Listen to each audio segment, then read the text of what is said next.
ফাইনালের আগে যদি মিরপুরের আবহাওয়ার কথা জানি একদমই সাদামাটা, যেমনটা ধারণা করা হচ্ছিল যে আপনার দলের অধিনায়ক আসবেন, একটা ট্রফি নিয়ে তারা ফটো সেশন করবেন, এরকম কোনো কিছু হচ্ছে না এখন পর্যন্ত। আমাদের কাছে উদাহরণের কোনো তথ্য নেই।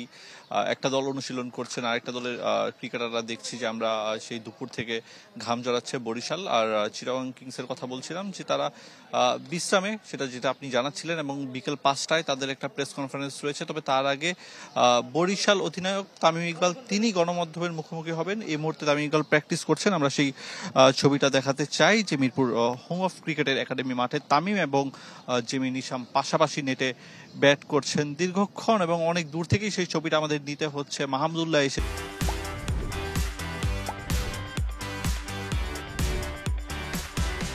যোগ দিয়েছেন, এবং অনুশীলনের কথা যখন আপনি জানাচ্ছিলেন যে মুশফিক সবার আগে অনুশীলন করে ফিরে গেছেন। তবে মিরপুর স্টেডিয়ামের কথা যদি বলি, এই মুহূর্তে অনেকটাই যে ফাইনালে যে আবহ সেটা ঠিকঠাক বোঝা যাচ্ছে না। অন্য একটা দিনের মতোই, অন্য 8-10টা দিনের মতোই মনে হচ্ছে।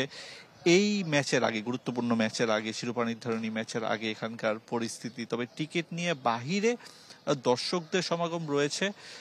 অনেক অনেক মানুষ এখন পর্যন্ত টিকিট পাননি, তারা সেখানে জড়ো হয়েছেন। আর এদিকে বরিশাল দলের প্র্যাকটিস চলছে এবং শেষ মুহূর্তের প্রস্তুতি তারা সারছে, এবং এই দলটা শুরু থেকে ভীষণ রকম ধারাবাহিক, এবং সেই ধারাবাহিকতা ধরে রেখেই ফাইনাল খেলতে নেমেছে। এবং যেমনটা জানাচ্ছিলেন যে ফেভারিট রয়েছে, তবে ক্রিকেট অনিশ্চয়তার খেলা, সেখানে চট্টগ্রাম কিংস আসলে ফাইনালের মঞ্চে চ্যালেঞ্জ জানাতে পারে কিনা সেটা দেখার অপেক্ষা।